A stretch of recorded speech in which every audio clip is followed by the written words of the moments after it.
안녕하세요. 말씀 베이커리 589번째 시간 기도하심으로 시작하겠습니다. 거룩하신 주님 감사합니다. 주님의 말씀을 묵상합니다. 성령님께서 말씀에 조명이 되어 주시옵소서. 우리 주 예수 그리스도님의 이름으로 기도합니다. 아멘. 네, 오늘 보실 말씀은 창세기 32장 1절에서 21절까지 말씀입니다. 야곱이 길을 떠나서 가는데 하나님의 천사들이 야곱 앞에 나타났다. 야곱이 그들을 알아보고 이곳은 하나님의 진이구나 하면서 그곳 이름을 마하나임이라고 하였다. 자, 라반 삼촌과의 일들을 경험하면서 하나님께서 자신을 지키시고 계신다는 확증. 자, 그것이 이제 하나님의 천사들을 보고 이제 그 지명을 베델이라는 이름, 하나님의 집이라고 이름 지었던 그 지명과 마찬가지로 마하나임, 하나님의 군대가 머무는 진영이다. 그래서 두 진지로 두 진지란 의미를 가진 마하나임으로 이제 이름을 짓습니다. 자, 3절을 보면요. 야곱이 에돔, 벌, 세일 땅에 사는 형 에서에게 자기보다 먼저 심부름꾼들을 보내면서 지시하였다. 자, 지금 야곱이 이제 집에 돌아가는데 하나의 근심거리, 걱정거리가 또 있죠. 누굽니까? 자기가 속이고 모든 복을 가로채온 에서 형이 남아있죠.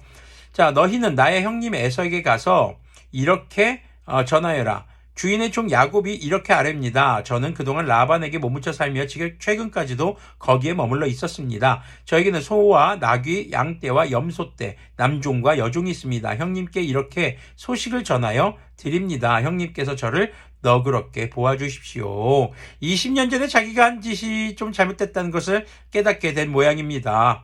저를 좀 너그럽게 봐주십시오. 형님, 한 번만 좀 봐주십시오 라고 정중하게 소식을 전하고 있는 것이죠. 자, 6절 보니까요. 심부름꾼들이 에서에게 갔다가 야곱에게 돌아와서 말하였다. 주인 어른의 형님인 에서 어른께 다녀왔습니다. 그분은 지금 부하 400명을 거느리고 주인 어른을 치려고 이리로 오고 있습니다. 띠로리. 네, 지금 400명의 군사를 데리고 에서가 야곱 죽이겠다고 지금 오고 있는 거죠. 7절 보니까 이제 야곱의 멘붕이 시작이 됩니다. 야곱은 너무나 두렵고 걱정이 돼서 자기 일행과 양떼와 소떼와 낙타떼를 두 패로 나누었다. 에서가 와서 한 패를 치면 나머지 한 패라도 피하게 해야겠다는 속셈이었다. 지금 자신의 모든 소유를 지키고자 하는 어떤 노력들을 막 하고 있습니다. 자, 그래도 두려움이 가시지 않죠. 9절에서는 이제 창세기에서 긴 기도 중에 하나인 야곱의 기도가 등장을 합니다. 야곱은 기도를 드렸다. 할아버지 아브라함을 보살펴 주신 하나님, 아버지 이삭을 보살펴 주신 하나님, 고향 친족에게로 돌아가면 은혜를 베푸시겠다고 저에게 약속하신 주님.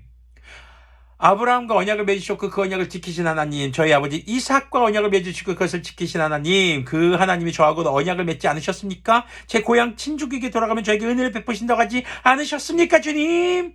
주님의 언약을 다시 한번 끄집어내며 기억하며 그것을 의지해서 기도하는 것이죠.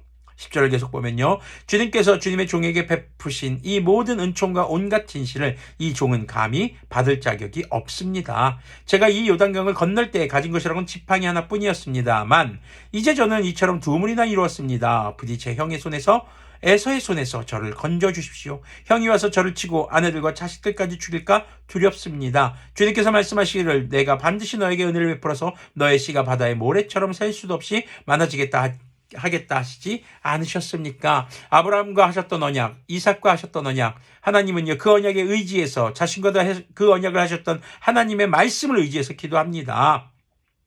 지금 저의 후손들이 바닷가에 모래알처럼 많아지겠다고 하지 않으셨습니까? 그 언약을 좀 이루어 주십시오. 지켜주십시오. 그 언약 이루시려면 저 지켜주셔야 하지 않겠습니까? 지금 하나님께 간절히 기도하는 것이죠.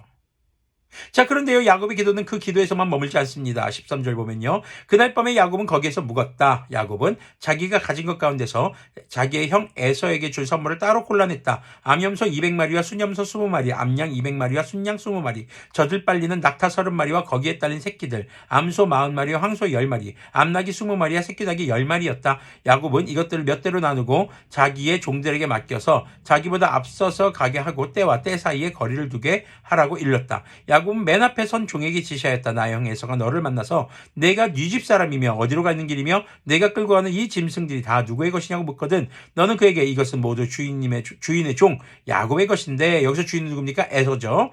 한마디로 에서가 지금 야곱의 주인이다라고 말하는 겁니다. 야곱이 굉장히 지극히 겸손하게 자기를 낮추는 것이죠. 그래야 에서의 마음이 좀 풀릴 테니까요. 야곱이 그 둘째 떼를 몰고 떠나는 것인데 야곱이 그 형님 에서께 드리는 선물입니다. 야곱은 우리 뒤에 옵니다 하고 말하여라. 자, 우리 뒤에 야곱이 옵니다 라고 지금 말하라는 거예요. 그럼 그거 지나간 다음에 야곱을 기다리는 거겠죠. 자, 야곱은 둘째 떼를 물고 떠나는 종과 셋째 떼를 물고 떠나는 종과 나머지 떼를 물고 떠나는 종들에게도 똑같은 말로 지시하였다. 여러 떼로 지금 선물을 보내는 거예요. 떼예요. 떼 굉장히 많은 거예요. 그러니까 지금 야곱이 어마어마한 부자가 되었다라고 볼 수 있겠죠.